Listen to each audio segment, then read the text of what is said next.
Fala, tricolada! Belezinha? Vamos junto. Hoje tem Flusão, hein? O Fluminense meteu 2 a 0 no Olímpia, agora vai decidir. Essa quinta-feira é histórica pro Fluminense. Essa quinta-feira é especial. O Fluminense pode se classificar para uma semifinal de Taça Libertadores depois de 15 anos. A última vez foi em 2008 contra o São Paulo, numa quarta de finais no Maracanã, decidindo em casa. Escanteio do Thiago Neves na cabeça do Washington, um gol histórico e inesquecível. Depois a gente chegou para uma semifinal pegando Boca Juniors. Aquela Libertadores de 2008, o final não foi legal, né? Mas vamos reescrever a nossa história agora, uma história diferente. Começando agora quebrando tabus lá no Paraguai. O Fluminense vai decidir fora de casa a sua classificação. Coisa que não tem sido favorável ao Fluminense. O Fluminense nunca se classificou decidindo fora de casa numa Taça Libertadores. É um tabu. O próprio Olímpia do Paraguai é um tabu pra gente, porque ele nos eliminou já duas vezes na Taça Libertadores, em 2013 e no ano passado. Então também é um tabu a ser quebrado. Como eu falei, são 15 anos que o Fluminense não chega numa semifinal. A gente vai em busca de um título que nós não temos ainda, que é a da Taça Libertadores. E essa quinta-feira será especial, de quebra de tabus, de fazer história, de voltar a uma semifinal e alegrar a galera tricolor. Mas enquanto isso, enquanto está acontecendo todo esse momento de tensão, de nervosismo, de ansiedade, de pegar o Olímpia do Paraguai e decidir fora de casa, coisa que também não está indo bem. São 11 jogos sem vencer, jogando fora de casa. O Fluminense manda muito bem no Maracanã, mas fora não tá legal. Em paralelo a isso, paralelo a essa decisão, a essa ansiedade, a esse jogo decisivo, a essa história que será escrita a partir de 21h30 e será uma história maravilhosa. Posso garantir a vocês, porque eu estou com muita fé que isso vai acontecer. Do lado disso, paralelo a isso, ao assédio em cima do nosso volante da seleção brasileira, o melhor volante do futebol nacional, que joga aqui no território brasileiro, que jogue fora, ou até de muitos volantes que estão atuando aí, que não sejam até brasileiros, que não são brasileiros. Acho o André fora de série, faz dupla jornada ali, joga mais de uma posição no Fluminense, muitas das vezes é puxado para a função de zagueiro, sabe fazer a função de segundo volante, como também de primeiro volante, é um baita de um jogador. E só para você ver o assédio, a procura, o interesse da Premier League, a principal liga mundial, a gente vê o quanto esse jogador está valorizado. E os valores envolvidos nesse interesse. Há um acordo por parte do André com o Mário Bittencourt de só sair do Fluminense no final da temporada, lá para dezembro, entre dezembro e janeiro, quando acabar o Campeonato Brasileiro, quando acabar a Libertadores, aí sim o Fluminense está livre de seus compromissos nesse ano de 2023, o André vai se transferir, isso é certo. Isso foi acordado entre ele e o presidente do clube. Ele recebeu um assédio violento, porque isso aí não é um valor que se vai recusar. São 160 milhões de reais que o Liverpool ofereceu ao André.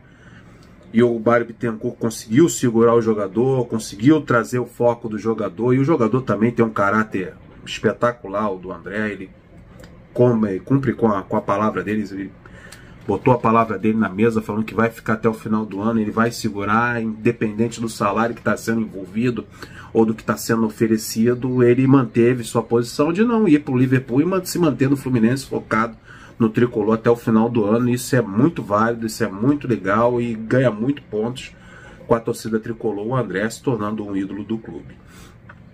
Mas o Fluminense deixou aí uma possibilidade da saída do André caso o Liverpool ou o outro clube que se interessar pelo jogador fizer uma oferta boa, generosa como essa de 160 milhões de reais. Tem jornalista dizendo aí que foi um absurdo, é um crime, um time endividado como o Fluminense, praticamente falido, recusar 160 milhões de reais, como vocês viram. Mas o Fluminense fez o certo em focar em suas competições e focar em fazer história, focar em construir o seu histórico como um grande clube do futebol nacional, que o Fluminense é, e um time que é grande como o Fluminense, que é enorme como o Fluminense, tem que ter conquistas grandes também, como a Taça Libertadores, e o presidente Mário Bittencourt está certíssimo em manter o time até o final, até a decisão no Maracanã,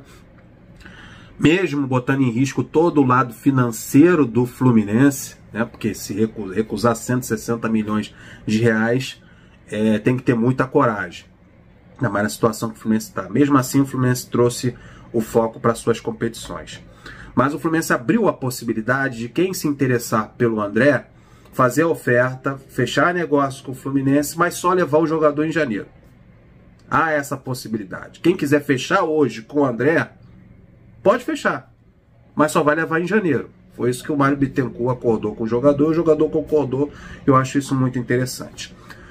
Agora chegou essa notícia vinda também da Inglaterra, do interesse do West Ham da Inglaterra, no jogador André. O West Ham da Inglaterra sinalizou uma proposta ao Fluminense que se equipara à do Liverpool, aí na casa de 160 milhões de reais. Show de bola. E aceita, olha só, que é o mais importante, aceita a condição de esperar uma eventual ida do volante apenas em janeiro. Então o West Ham, diferente do Liverpool, topou a ideia de fechar negócio com o Fluminense, oferecendo um valor parecido com o que o Liverpool ofereceu, equiparando ali os valores, mas só levar o jogador em janeiro. É isso que o Fluminense quer, é isso que o jogador quer. A saída dele é inevitável no próximo ano, já em janeiro. Então o Fluminense só quer preservar as competições que ele está disputando nesse ano de 2023. É só isso que o Fluminense quer. E quando aparece um interessado que topa jogar esse jogo, topa fazer essa negociação, show de bola, é o melhor dos cenários. Passa para mim aqui os 160 milhões, leva o jogador somente em janeiro. Tá correto. O West Ham está sendo representado no Brasil pelo ex-jogador Naldo Rodrigues. Não é o cantor Naldo não, né? Que veio negociar com o Yuri Alberto do Corinthians. E também foi autorizado a apresentar uma oferta por André no caso do atacante. No caso do Yuri Alberto do Corinthians, a negociação não avançou. Então é isso. O senhor Naldo Rodrigues, ex-jogador, está representando o West Ham no Brasil e fez uma sondagem, uma proposta, sondagem não, começou a conversar aí com o André e com o Fluminense, abrindo uma negociação, equiparando os valores oferecidos pelo Liverpool, mas com uma coisa bem interessante, topando a ideia de só levar o jogador no mês de janeiro. Ótima notícia. Rapaziada, vocês sabem, já foi noticiado aí que o Marcos Felipe, goleiro do Fluminense, ex-goleiro do Fluminense agora, fechou com o Bahia, né? Vou trazer para vocês aqui os valores envolvidos. Então o Bahia acertou a compra do Marcos Felipe junto ao Fluminense. O goleiro vai assinar contrato em definitivo, assinou o contrato em definitivo, já foi até anunciado no site do clube, com o time baiano até dezembro de 2027. Então o Marcos Felipe é goleiro do Bahia até 2027, não é mais jogador do Fluminense. O Bahia pagou 2.700.000 reais ao Fluminense por 70% dos direitos econômicos do goleiro Marcos Felipe. Então são quase 3 milhões de reais pelo Marcos Felipe, 70% dos direitos econômicos do jogador. Achei um valor baixo para um goleiro jovem, né? O Marcos Felipe é um goleiro jovem. Agora, dependente disso, não tem mais ambiente, não quer, o Fluminense não quer o jogador, tá, beleza. O Fábio tem 42 anos, o Fábio fechou um contrato com o Fluminense, renovou o contrato dele até ele completar 44 para 45 anos, daqui a 2 anos. E o reserva do Fábio? O que me preocupa é isso. Também tem aquele negócio, né? O Marcos Felipe, ele sabe que com essa renovação do Fábio no Fluminense, ele voltando, no caso que ele foi acordado, que está em contrato, era para ele voltar em janeiro, ele seria a reserva do Fábio por mais 2 anos. E o jogador, o Marcos Felipe, já deixou bem claro no Fluminense, no clube, de que ele não quer ser mais reserva, ele quer ser titular, e ser reserva do Fábio estava incomodando. E lá no Bahia tem uma coisa bem bacana, que lá ele pode jogar, lá ele é titular. Então não há também interesse do jogador em voltar ao Fluminense. Quando lá no Bahia ele encontrou o que ele queria, que é o quê? Jogar, ser titular. E com essa renovação do Fábio por mais 2 temporadas, ele estava sabendo, ó, em janeiro, quando eu voltar para o Fluminense, eu vou permanecer no banco de reserva, porque esse cara tá agarrando aí com 42 anos de idade, ele vai continuar agarrando com 43, com 44. Então é melhor ficar fazendo minha casinha aqui na Bahia, comendo um acarajé, do que voltar para o Rio de Janeiro e sentar no banco de reserva para o Fábio.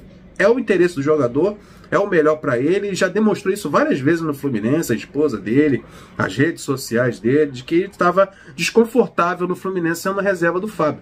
Mas minha preocupação não é o Marcos Felipe, minha preocupação é isso. Minha preocupação é a reserva do Fábio.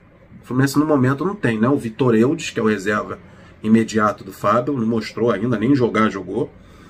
E o Pedro Rangel se mostrou inseguro no último jogo. Não sei o que o Pedro Rangel pode apresentar pra gente aí em caso de uma suspensão ou de uma contusão do goleiro de 42 anos, que é o caso do Fábio.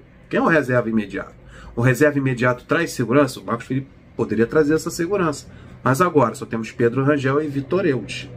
E o goleiro Fábio, a gente torcendo para que ele não se machuque ou não fique ausente das partidas. Você vai ter que procurar um goleiro reserva, né, na próxima temporada, com essa saída aí do Marcos Felipe. Deixa aí seus comentários, belezinha? Até a hora do jogo, o bicho vai pegar hoje, hein? Segura o coração! Flui!